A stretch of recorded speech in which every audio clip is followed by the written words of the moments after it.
All Butterfield Blues Band. Please welcome Zach Brown and Tom Morello.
On the harmonica, that's Mr. Jason Ritchie.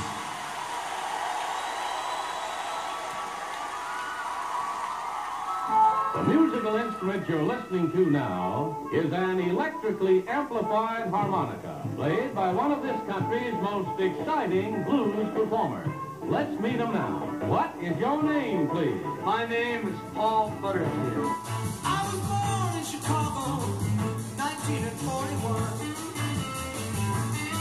I was born in Chicago in 1941. When I first got to Chicago, the first guy I met was Butterfield. He was sitting on the porch playing some blues on the guitar. We started hanging out and used to play at parties all the time. Butterfield, he started to be a regular at Blues Lane. Meanwhile, there's this thriving, fantastic blues scene in Chicago. Muddy Waters, Howlin' Wolf, Jimmy Reed, Sonny Boy Williamson, Elmo James. Wolf used to introduce, he used to say, I got some white friends from the suburbs dining tonight. When we got ready to make the record, Elektra brought in Bloomfield and Naftalin to fill out the sound.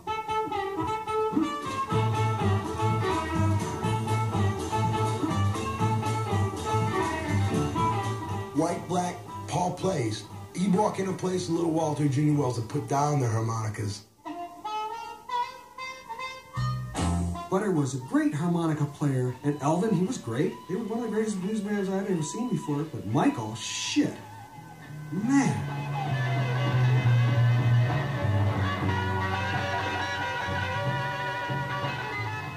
We were all just awestruck. The impact that the Butterfield Blues Band had on me, it literally changed my life enough to like really say, this is what I want to do and want to be for the rest of my life. The impact of the Butterfield Blues Band's records, especially the first two albums, was to introduce a lot of predominantly young white listeners to an area of music that in many cases they had been totally unaware of. I just felt real lucky to be in that band because Bloomers was so good, Butterfield was so good. Sam and Jerome were experienced guys who'd been with Howlin' Wolf. They brought the real authentic flavor and feel of the rhythm section to the band, and it was a hell of a combination. From the first album to the second album, Butterfield Blues Band was experimenting. By the time East West came out, it was like another band. When you have these blues. I can play blues, you know, and I can feel it in a way. Butterfield's something else. There's no white bullshit with Butterfield. If he was green, it wouldn't make any difference. If he was a planaria, a tuna fish sandwich, Butterfield would be into the blues.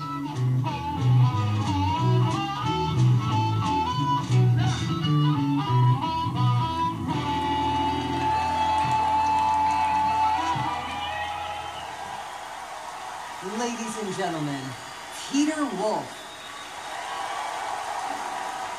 In 1965, I was a young blues fanatic, playing with my first band in Boston. Word on the scene that there was a band starting to spread around called the Paul Butterfield Blues Band out of Chicago. A few weeks later, they were booked into the Club 47, which is an old folk club in Cambridge, and they were the first band to play electric. And they played every night like it was their last night on earth. I couldn't believe the explosive power they had. Paul Butterfield's vocals had a real credibility, and his harmonica playing was something truly distinctive. Muddy Waters once told me how much respect he had for Paul Butterfield, and I got to witness both of them playing together, and they brought the best out of each other. Yes, Mike Bloomfield's energy was nothing but contagious. His enthusiasm never seemed to wane, and he was like someone who had 29 straight espressos, and I think he probably did. Every time the Butterfield band came back to Boston, each show was an instant sellout. Elvin and Michael found out that my band had an old cold water flat on the funky side of town, so our rehearsal space became their rehearsal space as they worked out material for their second album. Elvin even crashed at my house for a while, and that was a wang-dang-doodle time, I tell you. Witnessing the chemistry between them was spellbinding. The Butterfield Blues Band created their own signature sound that still prevails today, and they were an important part in creating a new chapter that brought fury and volume to the electric blues and pioneered a new genre that many like the Grateful Dead, the Doors, Santana, Steve Miller, the Allman Brothers. And I'd be remiss if I didn't include the Giles Band. Thank you. I am so honored to present the Paul Butterfield Blues Band for the much-deserved induction into the Rock and Roll Hall of Fame.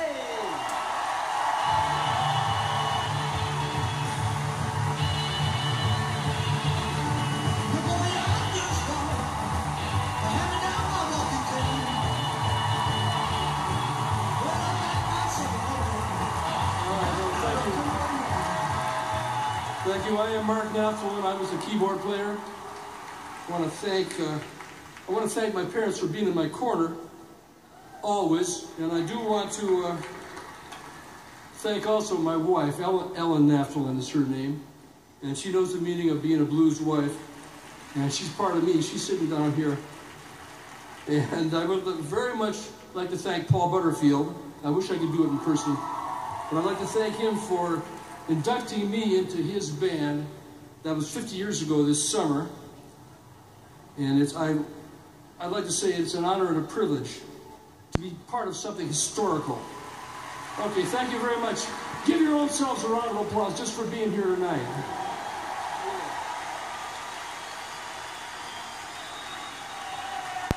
Hi, I'm Elvin Bishop. I'm glad to see you here. I'm amazed to see you here. This is a hell of a thing. Everybody having a good time? I'll tell you something. I'm older than most of you folks here.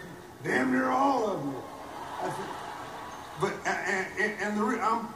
excuse me if I go back into a little bit of ancient history. I remember a time, believe it or not, when there was no rock and roll.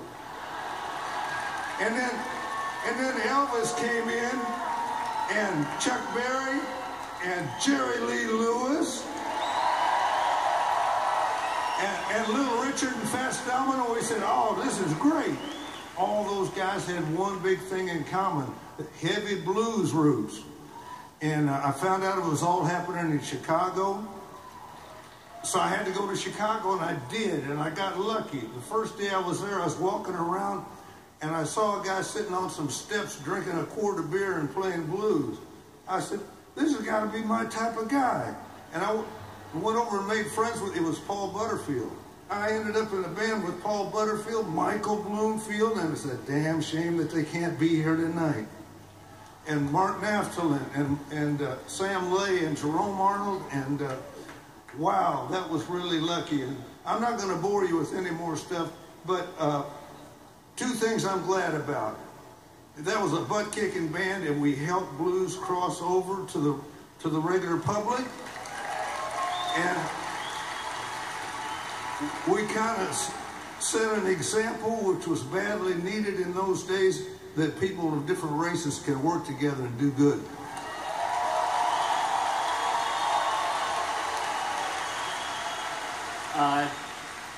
My father had audacity. He purloined Howlin' Wolf's rhythm section. He was 21, 22 years old. Take some guts. He was deep, sincere, and a force to be reckoned with. I'd also like to mention Billy Davenport, who we all wish could be here with us tonight.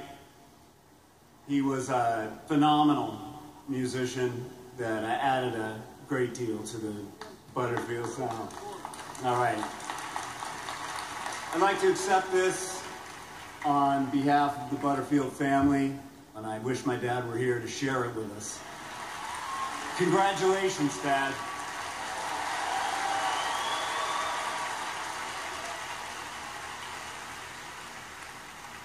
First of all, I'm not a very good talker here, but I can tell you from the depths of my heart, I love every one of you, and I appreciate every one of you. All the years y'all have dedicated trying to get me here, you got me here. I intend to stay. And I just love you to death. Thank you. Thank